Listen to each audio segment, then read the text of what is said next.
Hello friends, तो कैसे हो आप सब। आई होप कि सब बहुत अच्छे होंगे। जो आपको स्क्रीन पे दिख रहा है डे 1 है और यहाँ से ही हमारी जर्नी स्टार्ट हुई थी और आज हम ऑलमोस्ट 40 डेज कवर कर चुके हैं। 44 डेज है ना। 30 डेज की एक पार्ट 1 और ये 14 डेज का पार्ट 2। ठीक है, आई होप कि आप बहुत अच्छे से कर रहे होंगे। इंप्रूव बहुत कुछ हुआ होगा और आप लोगों का रिस्पॉन्स भी बहुत अच्छा आता है जो लोग कर रहे हैं। ठीक है, एक्चुअल में जो लोग कर रहे हैं। तो अगर आप नए हो तो डे 1 से स्टार्ट कर सकते हो। प्लेलिस्ट आपको मिल जाएगी और यहाँ जाके विजिट कर लो एक बार। ठीक है, और आप लोगों से भी एक विनती रहेगी कि आप अपने दोस्तों के साथ, अपने भाई बहनों के साथ शेयर करो क्योंकि बहुत यूजफुल है। आई डोंट थिंक कि ऐसी कंटेंट या ऐसी सीरीज दोबारा कभी आ पाएगी मेरे चैनल पर भी या और कहीं भी कहीं ऐसी सीरीज आएगी। आई डोंट थिंक जहाँ कैलकुलेशन और सब्जेक्ट वाइज टारगेट बहुत अच्छे मैनर में एक प्लान्ड वे में आ रहे हैं। रिवीजन का टाइम दिया जा रहा है, पीवाईक्यू हो रहे हैं, रिवीजन हो रहा है, एवरीथिंग कंटेंट है। ठीक है, तो यही चलते हैं आज के टारगेट पे। देखो, सबसे पहले कैलकुलेशन की बात करें। मैंने आपको कहा था कि ऐसे तरीके आप लेके इन पे प्रैक्टिस करो। यहाँ 3 लो, 4 लो, 5 लो, बहुत अच्छा होगा और आपकी जो मैथ्स है वो एक अलग लेवल पे जाएगी अगर आपको ऐसी चीज़ों में स्पीड आपने बढ़ा ली। हमने बेसिक कैलकुलेशन भी की है, वैसी कैलकुलेशन भी हम टाइम टाइम पे करते रहेंगे। बट ऐसी कैलकुलेशन जो परसेंटेज में है, जो प्रॉफिट एंड लॉस में काम आएगी, जो रेशियो में काम आएगी, जो आपके डीआई के 5 क्वेश्चनों में काम आएगी, ऐसी कैलकुलेशन आपको सुपर लेवल पे लेके जाती है। तो जैसे मैंने ये कहा कि 40% कोई वस्तु की कीमत बढ़ रही है, फिर 20% घट रही है। बताओ अब कितनी हुई। तुरंत आपके दिमाग में आना चाहिए 40 - 20 - 800/100 कितना आएगा। 40 - 20 20 आ गया, -8 आ गया, 12 आ गया, 12%। इस तरह से प्रैक्टिस करो। एग्जाम्पल लेके इसको देखो, 20% प्लस 10% प्लस 2 कितना आ गया भाई। 20 प्लस 30 10 और 2 32 आ गया ना। तो 32 - 50, 32 यहाँ तो बढ़ी थी अब घट रही है। तो 32 - 50 -32 इंटू 50/100। तो मैंने कहा 32 - 50 कितना हो, -18। और मैंने कहा था -32 इंटू 50/100 का था। तो 32 को अगर मैं 5 से गुना करता हूँ तो 160 होता है। तो 50 से गुना करूँगा तो 1600 आएगा। तो मैंने कहा यहाँ कितना आ रहा था मेरे पास, यहाँ आ रहा था मेरे पास -18 और यहाँ कितना आ रहा है -16, तो -34। तो यहाँ 34% जो वस्तु की कीमत है वो घट जाएगी।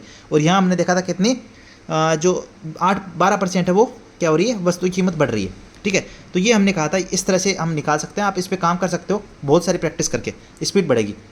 मैथ्स में देखें एवरेज डे 5 है, 7 डेज का टारगेट है। डे 5 में आ चुके हैं। प्रैक्टिस में टाइम एंड वर्क के 120 से 150 नंबर क्वेश्चन करना और एवरेज के 20 से 40 नंबर क्वेश्चन कर लेना, पिनिकल या किरण जिस भी बुक से आप कर रहे हो।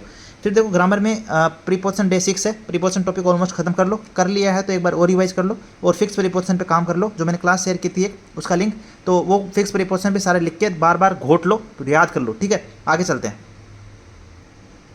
वोकेबलरी में वन वर्ड करने हैं 870 से 880, ईडीएम्स करने 680 से 690, सिनोनिम्स करने 340 से 360। जो भी बुक है वहाँ से कर लो। देखो आप कई लोग कह रहे हैं 800 ही हमारी बुक में या एक पीडीएफ से कर रहे थे, तो मैंने आपको पहले ही कहा था कोई बुक ले आओ भाई लोग, अब भी ले आओ क्योंकि चाहिए होगा आपको। वन वर्ड 1500 और ईडीएम 1500 करने पड़ेंगे, सिनो एंटो कम से कम 1000 करने पड़ेंगे। ठीक है, तो ले आओ बुक, अभी भी टाइम है और बुक से करो। आगे कॉम्प्रिहेंसिव पार्ट के लिए आपको न्यूज़पेपर का एक एडिटोरियल या कोई एनसीईआरटी बुक से एक पैराग्राफ पढ़ना है। और रीजनिंग की बात करें तो एनोलॉजी के 390 से 410 नंबर क्वेश्चन करने, कोडिंग डिकोडिंग में 140 से 150 नंबर क्वेश्चन करने, सेटिंग अरेंजमेंट के 30 से 40 नंबर क्वेश्चन करने। और एक क्लास का लिंक जो है मैंने जो दिया था फिगर सीरीज का, अगर उसको कंप्लीट नहीं किया तो उसको कंप्लीट कर लेना। ठीक है, तो ये आपका आज रीजनिंग का टारगेट है। आई होप कि आप कर रहे हो जो मैं कह रहा हूँ और आंख बंद करके करते रहो। आई गारंटी जो लोग एकदम ईमानदारी से कर रहे हैं, देखो जो मैं ये नहीं कर रहा जो सब कर रहे हैं, मैं कह रहा हूँ जो एकदम ईमानदारी से कर रहा है, जैसा कहा जा रहा है वैसा ही कर रहे हैं, तो डेफिनेटली उनका सिलेक्शन होगा ही होगा। अब देखो जनरल अवेयरनेस पे चलते हैं। पॉलिटी में देखो कंसोलिडेटेड फंड, ये क्या है, संचित निधि है। 266 एक अनुच्छेद में जो आती है संचित निधि। और कॉन्टीजेंसी फंड, कॉन्टीजेंसी होता है आकस्मिकता निधि, जहां आकस्मिक कोई जरूरत पड़ गई पैसे की तो पैसे निकाल लेते हैं, उसे कॉन्टीजेंसी फंड कहते हैं। 267 अनुच्छेद में, ये 266 में, जिससे सांसदों की सैलरी वगैरह आती है, पूछा जाता है कहाँ से आती है सैलरी, तो इसी कंसोलिडेटेड फंड से आती है, जिसे संचित निधि भी कहा जाता है। 266 एक में ये है। छोटे से दोनों पार्ट है। इसके साथ साथ आपको अमेंडमेंट पढ़ना है कि अमेंडमेंट किस किस टाइप के हो सकते हैं। एक साधारण संशोधन होता है, साधारण विधेयक वाला। ठीक है, एक होता है विशेष, जो आपको विशेष उस पर प्रस्ताव लाना पड़ता है। ठीक है, तो उसमें एक होता है संविधान संशोधन। तो ये 2 संविधान संशोधन के 3 टाइप है, वो आपको पता हो। ठीक है, साधारण विधेयक द्वारा और विशेष विधेयक जो आता है उसके द्वारा। और ये कॉन्टिजेंसी और कंसोलिडेटेड फंड जो है इनका आपको पता हो। जस्ट छोटे छोटे टॉपिक है, कोई बड़ी चीज़ नहीं है, इजीली आप 30 मिनट में कर सकते हो। साइंस में बात करें, केमिकल रिएक्शन वाला आपको क्लास करना है। अगर क्लास कर रखी है तो आपको बुक से पढ़ना है। ये मैंने पूरी साइंस की प्लेलिस्ट डाली थी, उसमें क्लास नंबर आपको मिल जाएगा, आप सर्च करोगे तो पूरी साइंस की प्लेलिस्ट है। टेलीग्राम चैनल पर डाली थी और टेलीग्राम ग्रुप में डाली थी, टेलीग्राम ग्रुप में पिन भी किया था, तो आप ज्वाइन कर लेना, लिंक डिस्क्रिप्शन में ग्रुप का, और वहाँ से सर्च करके आप ये क्लास देख सकते हो। अगर देखी हुई है तो आप ब्लूसेंट से ये टॉपिक कंप्लीट कर लो, या जो भी सोर्स या जो भी पीडीएफ है, जो भी आपके पास प्रीवियस ईयर की बुक है, उससे क्वेश्चन लगा लो इस टॉपिक के। ठीक है, 2 दिन देंगे, इसके बाद 1 दिन और अभी। ठीक है, तो ये था आज का आपका टारगेट। और मॉक टेस्ट में आपको जो नेक्स्ट मॉक टेस्ट है, शायद 6 दिसंबर की शिफ्ट 2 का मॉक टेस्ट हमने कर चुके थे। अगर नहीं किया तो 6 दिसंबर की शिफ्ट 2 करनी है, और अगर वो कर चुके थे तो 6 दिसंबर की शिफ्ट 3 करनी है, ठीक है।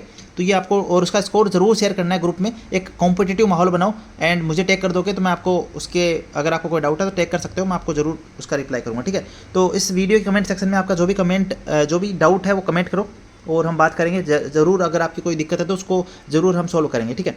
तो ये था आज का हमारा टारगेट। आई होप कि वीडियो अच्छा लगा होगा।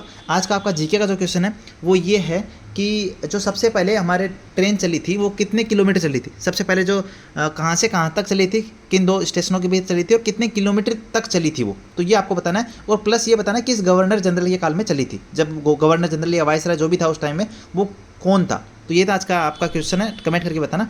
तो मिलते हैं कल वापस इसी क्वेश्चन के साथ और बाकी कई ट्रिक्स और टिप्स के साथ। Bye bye friends.